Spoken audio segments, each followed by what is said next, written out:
Kanchan Outlook। Hindu ਧਰਮ ਅਨੁਸਾਰ ਇਹ ਸੰਸਾਰ 3 ਯੁੱਗ ਭੋਗ ਚੁੱਕਿਆ ਤੇ ਚੌਥਾ ਜਾਣੀ ਕਿ ਕਲਯੁੱਗ ਫਿਲਹਾਲ ਦੇ ਲਈ ਭੋਗ ਰਿਹਾ ਹੈ। ਇਹ ਮੰਨਿਆ ਜਾਂਦਾ ਹੈ ਕਿ ਕਦੇ ਸਤਯੁੱਗ ਵੀ ਹੁੰਦਾ ਸੀ, ਫਿਰ ਤ੍ਰੇਤਾ, ਫਿਰ ਦੁਆਪਰ ਤੇ ਹੁਣ ਕਲਯੁੱਗ ਚੱਲਦਾ ਪਿਆ। ਸ੍ਰੀ ਗੁਰੂ ਗ੍ਰੰਥ ਸਾਹਿਬ ਜੀ ਦੇ 445ਵੇਂ ਅੰਗ ਤੇ ਵਿਰਾਜਮਾਨ ਬਾਣੀ ਦੇ ਰਾਹੀਂ ਗੁਰੂ ਸਾਹਿਬ ਸਤਯੁੱਗ, ਤ੍ਰੇਤਾ ਤੇ ਦੁਆਪਰ ਇਹਨਾਂ ਤਿੰਨਾਂ ਯੁੱਗਾਂ ਦੇ ਬਾਰੇ 'ਚ ਗੱਲ ਕਰਦੇ ਨੇ। ਅਸਲ 'ਚ ਯੁੱਗਾਂ ਦੇ ਬਾਰੇ ਗੱਲ ਨਾ ਕਰਕੇ ਗੁਰੂ ਸਾਹਿਬ ਇਹਨਾਂ ਯੁੱਗਾਂ ਦੀ ਉਦਾਹਰਣ ਲੈ ਕੇ ਸਾਡੇ ਜੀਵਨ ਦੇ ਨਾਲ ਸੰਬੰਧਿਤ ਗਿਆਨ ਸਾਨੂੰ ਬਖਸ਼ਦੇ ਨੇ। ਕਲਯੁੱਗ ਦੀ ਗੱਲ ਅਗਲੇ ਅੰਗ ਦੀ ਬਾਣੀ ਦੇ ਵਿੱਚ ਗੁਰੂ ਸਾਹਿਬ ਨੇ ਕੀਤੀ ਹੈ।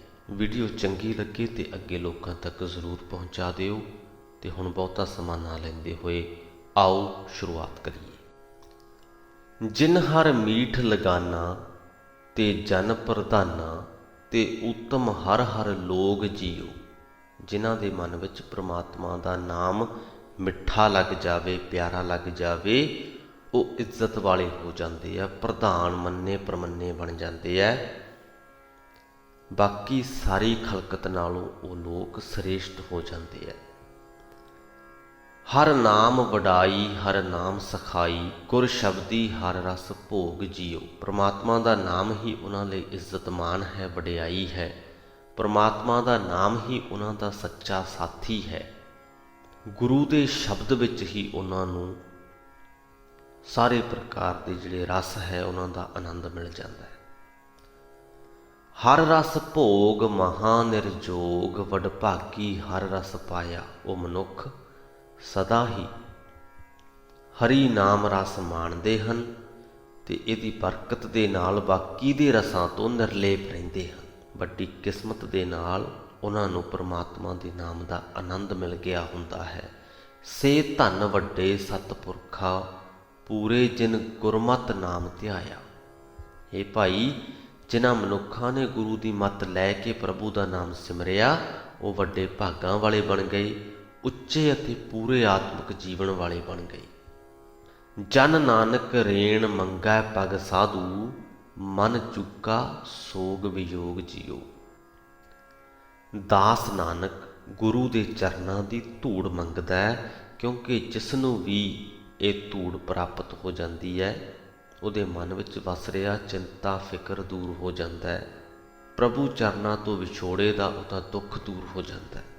ਜਿਨ ਹਰ ਮੀਠ ਲਗਾਨਾ ਤੇ ਜਨ ਪ੍ਰਧਾਨਾ ਤੇ ਉੱਤਮ ਹਰ ਹਰ ਲੋਗ ਜੀਓ। ਜਿਨ੍ਹਾਂ ਦੇ ਮਨ ਵਿੱਚ ਪ੍ਰਭੂ ਦਾ ਨਾਮ ਪਿਆਰਾ ਲੱਗ ਜਾਏ, ਉਹ ਇੱਜ਼ਤ ਵਾਲੇ ਹੋ ਜਾਂਦੇ ਨੇ, ਪ੍ਰਧਾਨ ਹੋ ਜਾਂਦੇ ਨੇ, ਸਭਨਾਂ ਤੋਂ ਸ੍ਰੇਸ਼ਟ ਹੋ ਜਾਂਦੇ ਨੇ। ਤੇ ਜ਼ਰੂਰੀ ਗੱਲ ਨਾਲ ਇਹ ਵੀ ਚੇਤੇ ਰੱਖਣ ਵਾਲੀ ਹੈ ਕਿ ਹਾਲਾਂਕਿ ਉਹਨਾਂ ਦਾ ਜੀਵਨ ਸ੍ਰੇਸ਼ਟ ਹੋ ਜਾਂਦਾ ਹੈ, ਉਹ ਆਪ ਵੀ ਆਮ ਮਨੁੱਖਾਂ ਦੇ ਨਾਲੋਂ ਸ੍ਰੇਸ਼ਟ ਹੋ ਜਾਂਦੇ ਨੇ, ਪਰ ਇਸ ਗੱਲ ਦਾ ਉਹਨਾਂ ਨੂੰ ਕੋਈ ਮਾਣ, ਕੋਈ ਹੰਕਾਰ, ਭੋਰਾ ਵੀ ਨਹੀਂ ਹੁੰਦਾ। ਉਹ ਤਾਂ ਵੀ ਉਸ ਪ੍ਰਮਾਤਮਾ ਦੇ ਸ਼ੁਕਰਗੁਜ਼ਾਰ ਹੀ ਰਹਿੰਦੇ ਨੇ। ਆਸਾ ਮਹਿਲਾ ਚੌਥਾ। ਸਤਜੁਗ ਸਭ ਸੰਤੋਖ ਸਰੀਰਾ, ਪਗ ਚਾਰੇ ਧਰਮ ਧਿਆਨ ਜੀਓ। ਇੱਥੋਂ ਹੁਣ ਯੁਗਾਂ ਵਾਲੀ ਗੱਲ ਜੋ ਹੈ ਉਹ ਸ਼ੁਰੂ ਕਰਦੇ ਹਨ। ਗੁਰੂ ਸਾਹਿਬ ਕਹਿੰਦੇ ਕਿ ਜਿਨ੍ਹਾਂ ਦੀ ਆਤਮਿਕ ਅਵਸਥਾ ਸਤਜੁਗੀ ਹੋ ਜਾਵੇ, ਉਹਨਾਂ ਦੇ ਅੰਦਰ ਸੰਤੋਖ ਬਣਿਆ ਰਹਿੰਦਾ ਹੈ। ਜੋ ਸੰਤੋਖ ਹੈ ਹਰ ਥਾਂ ਉਹਨਾਂ ਨੂੰ ਆਪਣਾ ਸਹਾਰਾ ਦਿੰਦਾ ਹੈ।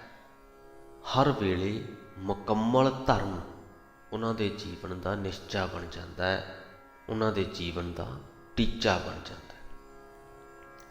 ਮਨ ਤਨ ਹਰ ਗਾਵੈ, ਪਰਮ ਸੁਖ ਪਾਵੈ, ਹਰ ਹਿਰਦੈ ਹਰ ਗੁਣ ਗਿਆਨ ਜੀਓ। ਉਹ ਆਪਣੇ ਮਨ ਦੇ ਵਿੱਚ, ਆਪਣੇ ਹਿਰਦੇ ਦੇ ਵਿੱਚ ਉਸ ਪ੍ਰਮਾਤਮਾ ਦੇ ਗੁਣ ਗਾਉਂਦੇ ਹੈ, ਪਰਮ ਸੁਖ ਪਾਉਂਦੇ ਹੈ, ਪ੍ਰਮਾਤਮਾ ਦੇ ਗੁਣਾਂ ਦੇ ਨਾਲ ਡੂੰਘੀ ਸਾਂਝ ਪਾਉਂਦੇ ਹੈ। ਗੁਣ ਗਿਆਨ ਪਦਾਰਥ ਹਰ ਹਰ ਕਿਰਤਾਰਥ, ਸ਼ੋਭਾ ਗੁਰਮੁਖ ਹੋਈ। ਸਤਜੁਗੀ ਆਤਮਿਕ ਅਵਸਥਾ 'ਚ ਟਿਕਿਆ ਹੋਇਆ ਮਨੁੱਖ ਪ੍ਰਮਾਤਮਾ ਦੇ ਗੁਣਾਂ ਨਾਲ ਡੂੰਘੀ ਸਾਂਝ ਨੂੰ ਕੀਮਤੀ ਚੀਜ਼ ਜਾਣਦਾ ਹੈ। ਹਰ ਨਾਮ ਸਿਮਰਨ ਵਿੱਚ ਆਪਣੇ ਜੀਵਨ ਨੂੰ ਸਫਲ ਸਮਝਦਾ ਹੈ। ਗੁਰੂ ਦੀ ਸ਼ਰਨ ਪੈ ਕੇ ਉਹਨੂੰ ਹਰ ਥਾਂ ਸ਼ੋਭਾ ਮਿਲਦੀ ਹੈ।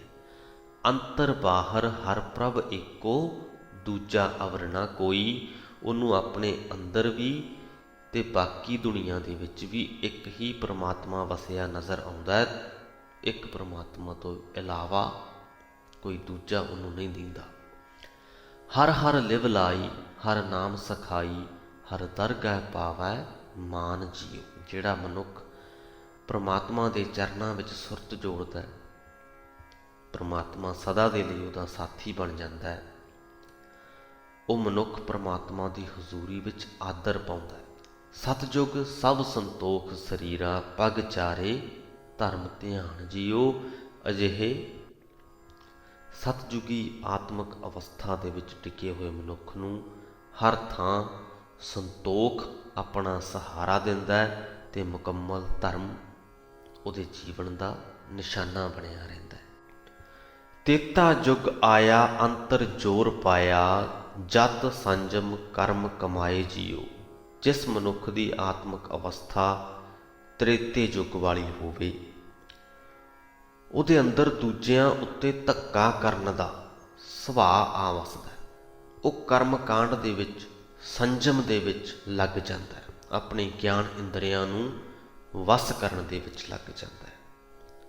ਪਗ ਚੌਥਾ ਖਿਸਿਆ, ਤ੍ਰੈ ਪਗ ਟਿਕਿਆ, ਮਨ ਹਿਰਦੈ ਕ੍ਰੋਧ ਜਲਾਏ ਜੀਓ। ਪਿਛਲਾ ਜੋ ਬੰਦ ਸੀ ਜਿਸ ਵਿੱਚ ਸਤਯੁਗ ਦੀ ਗੱਲ ਹੋਈ, ਤਾਂ ਗੁਰੂ ਸਾਹਿਬ ਨੇ ਪਗ ਚਾਰੇ ਧਰਮ ਦੀ ਗੱਲ ਕੀਤੀ ਸੀ। ਪਗ ਚਾਰੇ ਧਰਮ ਆਪਾਂ ਗੱਲ ਕੀਤੀ ਕਿ ਮੁਕੰਮਲ ਧਰਮ ਉਹਦੇ ਜੀਵਨ ਦਾ ਨਿਸ਼ਾਨਾ ਬਣਿਆ ਰਹਿੰਦਾ। ਮੁਕੰਮਲ ਤੋਂ ਭਾਵ ਕਿ ਉਹ ਚਾਰੇ ਪੈਰਾਂ 'ਤੇ ਟਿਕਿਆ ਹੋਇਆ ਉਹਦਾ ਧਰਮ। ਪਰ ਗੁਰੂ ਸਾਹਿਬ ਕਹਿੰਦੇ ਜਦੋਂ ਤ੍ਰੇਤੇ ਯੁੱਗ ਵਾਲੀ ਆਤਮਿਕ ਅਵਸਥਾ ਬਣ ਜਾਵੇ ਤੇ ਸਮਝ ਲਓ ਇੱਕ ਪੱਗ ਖਿਸਕ ਗਿਆ। ਹੁਣ ਚਾਰੇ ਪੈਰਾਂ 'ਤੇ ਉਹਦਾ ਧਰਮ ਨਹੀਂ ਟਿਕਿਆ ਹੋਇਆ, ਤਿੰਨ 'ਤੇ ਹੀ ਰਹਿ ਗਿਆ। ਪੱਗ ਚੌਥਾ ਖਿਸਿਆ, ਤ੍ਰੈ ਪੱਗ ਟਿਕਿਆ, ਮਨ ਹਿਰਦੈ ਕ੍ਰੋਧ ਜਲਾਏ ਜੀਓ। ਉਹਦੇ ਮਨ ਵਿੱਚ ਕ੍ਰੋਧ ਪੈਦਾ ਹੋ ਜਾਂਦਾ ਹੈ, ਜਿਹੜਾ ਉਹਦੇ ਅੰਤਰ ਆਤਮੇ ਨੂੰ ਸਾੜਦਾ ਹੈ।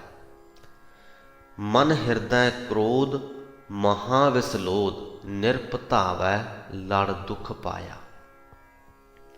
ਉਸ ਮਨੁੱਖ ਦੇ ਮਨ ਵਿੱਚ, ਹਿਰਦੇ ਵਿੱਚ ਕ੍ਰੋਧ ਪੈਦਾ ਹੋਇਆ ਰਹਿੰਦਾ ਹੈ। ਇਹ ਕ੍ਰੋਧ ਮੰਨੋ ਕਿ ਉਹਦੇ ਅੰਦਰ ਇੱਕ ਬਹੁਤ ਵੱਡਾ ਵਿਸ਼ਾਲ ਰੁੱਖ ਹੈ।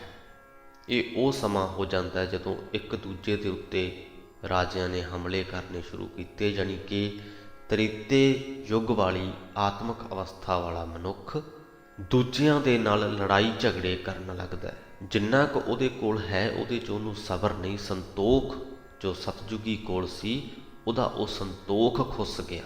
ਹੁਣ ਉਹਨੂੰ ਸੰਤੋਖ ਨਹੀਂ, ਹੁਣ ਉਹਨੂੰ ਇਹ ਹੈ ਕਿ ਮੈਂ ਆਹ ਵੀ ਹਾਸਲ ਕਰ ਲਵਾਂ, ਉਹ ਵੀ ਕਰ ਲਵਾਂ। ਉਹ ਦੂਜਿਆਂ ਦੇ ਕੋਲੋਂ ਉਹਨਾਂ ਦੀਆਂ ਮਲਕੀਅਤਾਂ ਖੋਹਣ ਦੇ ਵਿੱਚ ਲੱਗ ਜਾਂਦਾ ਹੈ।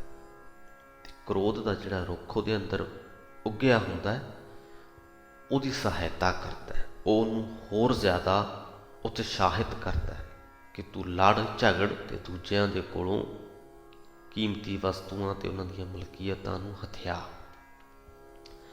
ਅੰਤਰ ਮਮਤਾ ਰੋਗ ਲਗਾਨਾ, ਹਉਮੈ ਅਹੰਕਾਰ ਵਧਾਇਆ। ਤੇ ਉਹਦੇ ਅੰਦਰ ਮਮਤਾ ਰੋਗ, ਮੋਹ ਵੀ ਵੱਧ ਜਾਂਦਾ ਹੈ। ਸੁਭਾਵਿਕ ਜਿਹੀ ਗੱਲ ਹੈ ਕਿ ਜਦੋਂ ਉਹ ਦੂਜਿਆਂ ਦੀਆਂ ਮਲਕੀਅਤਾਂ ਖੋਹ ਰਿਹਾ ਹੈ ਤਾਂ ਉਹਨਾਂ ਮਲਕੀਅਤਾਂ ਦੇ ਨਾਲ ਉਹਦਾ ਮੋਹ ਪੈਣਾ ਸੁਭਾਵਿਕ ਹੈ। ਤੇ ਜਦੋਂ ਉਹਨੇ ਕਾਫੀ ਕੁਝ ਹਾਸਲ ਕਰ ਲਿਆ ਤੇ ਫਿਰ ਹਉਮੈ ਤੇ ਹੰਕਾਰ ਤੇ ਆਪਣੇ ਆਪ ਹੀ ਨਾਲ ਆ ਜਾਣੇ ਹੈ। ਹਰ ਹਰ ਕਿਰਪਾ ਧਾਰੀ ਮੇਰਾ ਠਾਕੁਰ, ਬਿਖ ਗੁਰਮਤਿ ਹਰ ਨਾਮ ਲੈ ਜਾਏ ਜੀਓ।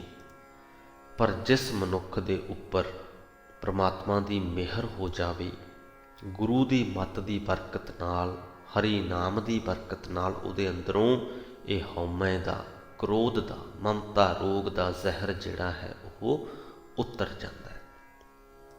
ਤੇਤਾ ਯੁੱਗ ਆਇਆ ਅੰਤਰ ਜ਼ੋਰ ਪਾਇਆ, ਜਤ ਸੰਜਮ ਕਰਮ ਕਮਾਏ ਜੀਓ। ਜਿਹਦੀ ਆਤਮਿਕ ਅਵਸਥਾ ਤ੍ਰੇਤੇ ਯੁੱਗ ਵਾਲੀ ਬਣ ਗਈ, ਉਹਦੇ ਅੰਦਰ ਦੂਜਿਆਂ ਦੇ ਉੱਪਰ ਧੱਕਾ ਕਰਨ ਦਾ ਸੁਭਾਅ ਆ ਜਾਂਦਾ ਹੈ ਤੇ ਉਹ ਜਤ ਸੰਜਮ ਆਦਿਕ ਕਰਮ ਕਾਂਡਾਂ ਦੇ ਵਿੱਚ ਲੱਗ ਜਾਂਦਾ ਹੈ। ਯੁੱਗ ਦੁਆਪਰ ਆਇਆ ਭਰਮ ਭਰਮਾਇਆ, ਹਰ ਗੋਪੀ ਕਾਨ ਉਪਾਏ ਜੀਉ। ਜਿਹੜੇ ਜਿਹੜੇ ਵੀ ਇਸਤਰੀ ਅਤੇ ਮਰਦ ਉਸ ਪਰਮਾਤਮਾ ਨੇ ਪੈਦਾ ਕੀਤੇ ਤੇ ਪੈਦਾ ਕਰਕੇ ਉਹਨਾਂ ਨੂੰ ਭਟਕਣਾ ਦੇ ਵਿੱਚ ਪਾਇਆ ਹੋਇਆ ਹੈ, ਮਾਇਆ ਦੀ ਭਟਕਣਾ ਦੇ ਵਿੱਚ ਪਾਇਆ ਹੋਇਆ ਹੈ, ਇਹ ਮੰਨ ਲਵੋ ਕਿ ਉਹਨਾਂ ਦੀ ਜਿਹੜੀ ਆਤਮਿਕ ਅਵਸਥਾ ਉਹ ਦੁਆਪਰ ਯੁੱਗ ਵਾਲੀ ਹੋ ਗਈ ਹੈ। ਤੇ ਇਸ ਆਤਮਿਕ ਅਵਸਥਾ ਦੇ ਪ੍ਰਭਾਵ ਹੇਠ ਉਹ ਕੀ ਕਰਦੇ ਨੇ? ਤਪ ਤਾਪਨ ਤਾਪੈ ਜਗ ਪੁੰਨ ਆਰੰਭੈ ਅਤ ਕਿਰਿਆ ਕਰਮ ਕਮਾਏ ਜੀਉ। ਉਹ ਮਾਇਕ ਪਦਾਰਥਾਂ ਨੂੰ ਹਾਸਲ ਕਰਨ ਦੇ ਲਈ ਤਪ ਸਾਧਦੇ ਆ, ਧੂਣੀਆਂ ਤਪਾਉਂਦੇ ਆ, ਕਸ਼ਟ ਸਹਾਰਦੇ ਆ, ਜਗ ਕਰਦੇ ਆ, ਪੁੰਨ ਕਰਦੇ ਆ। ਕਿਰਿਆ ਕਰਮ ਕਮਾਇਆ ਪੱਗ ਦੋਏ ਖਿਸਕਾਇਆ, ਦੋਏ ਪੱਗ ਟਿਕੈ ਟਿਕਾਏ ਜੀਉ। ਉਹਨਾਂ ਦਾ ਜਿਹੜਾ ਧਰਮ ਉਹਦਾ ਇੱਕ ਹੋਰ ਪੱਗ ਖਿਸਕ ਜਾਂਦਾ ਹੈ। ਜਿਹੜਾ ਸਤਜੁਗੀ ਸੁਭਾਅ ਵਾਲੇ ਮਨੁੱਖ ਦੇ ਲਈ 4 ਕਦਮਾਂ ਦੇ ਉੱਪਰ ਟਿਕਿਆ ਹੋਇਆ ਸੀ, ਹੁਣ ਦੁਆਪਰ ਵਾਲਿਆਂ ਲਈ ਸਿਰਫ 2 ਕਦਮਾਂ 'ਤੇ ਟਿਕਿਆ ਰਹਿ ਜਾਂਦਾ ਹੈ।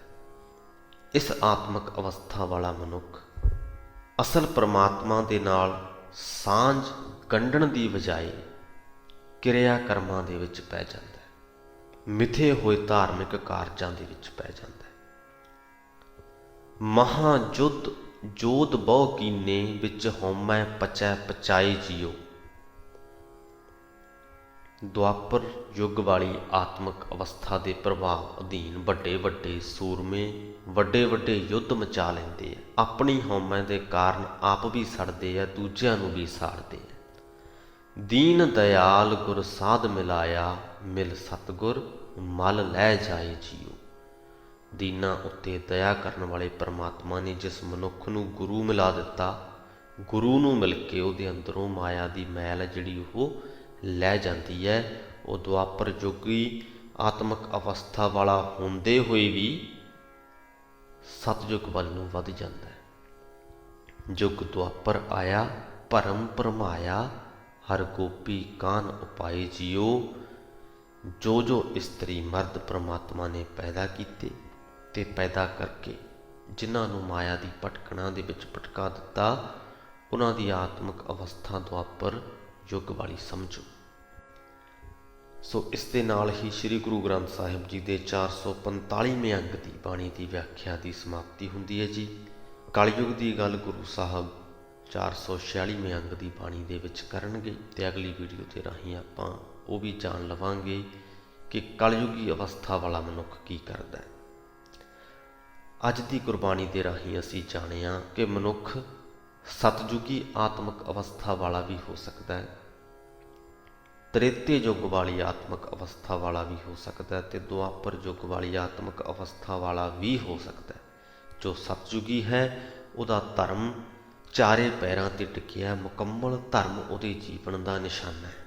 ਪਰਮਾਤਮਾ ਦੇ ਨਾਲ ਉਹਦੀ ਸਾਂਝ ਹੈ, ਆਤਮਿਕ ਅਟੋਲਤਾ ਦੇ ਵਿੱਚ ਉਹ ਟਿਕਿਆ ਹੋਇਆ। ਜਦੋਂ ਇੱਕ ਪੱਗ ਖਿਸਕ ਜਾਏ ਤੇ ਉਹਦੀ ਆਤਮਿਕ ਅਵਸਥਾ ਸਤਜੁਗੀ ਤੋਂ ਤ੍ਰੇਤੇ ਯੁੱਗ ਵਾਲੀ ਹੋ ਜਾਵੇ ਤੇ ਉਹਦੇ ਅੰਦਰ ਕ੍ਰੋਧ ਪ੍ਰਬਲ ਹੋਣਾ ਸ਼ੁਰੂ ਹੋ ਜਾਂਦਾ ਹੈ। ਉਸ ਕ੍ਰੋਧ ਦੇ ਅਧੀਨ ਉਹ ਦੂਜਿਆਂ 'ਤੇ ਹਮਲੇ ਕਰਦਾ ਹੈ, ਦੂਜਿਆਂ ਦੇ ਕੋਲੋਂ ਉਹਨਾਂ ਦੀਆਂ ਮਲਕੀਅਤਾਂ ਹਥਿਆਉਂਦਾ ਹੈ, ਉਹਨਾਂ ਮਲਕੀਅਤਾਂ ਦੇ ਨਾਲ ਉਹਦਾ ਮੋਹ ਵੀ ਪੈ ਜਾਂਦਾ ਹੈ ਤੇ ਜਦੋਂ ਇੰਨਾ ਕੁਝ ਹਾਸਲ ਕਰ ਲਿਆ ਤੇ ਉਹਦੇ ਅੰਦਰ ਹਉਮੈ ਵੀ ਆ ਜਾਂਦੀ ਹੈ। ਪਰ ਕਿਤੇ ਨਾ ਕਿਤੇ ਉਹਦੇ ਅੰਦਰ ਇੱਕ ਖਿਆਲ ਹੈ ਕਿ ਇਹ ਚੀਜ਼ਾਂ ਮਾੜੀਆਂ ਨੇ ਤੇ ਇਸੇ ਕਰਕੇ ਉਹ ਆਪਣੇ ਗਿਆਨ ਇੰਦਰੀਆਂ ਨੂੰ ਵਸ 'ਚ ਕਰਨ ਦੀ ਕੋਸ਼ਿਸ਼ ਕਰਦਾ ਹੈ, ਜਤ ਸੰਜਮ ਆਦਿਕ ਕਰਦਾ ਹੈ, ਕਰਮ ਕਾਂਡ ਕਰਦਾ ਹੈ।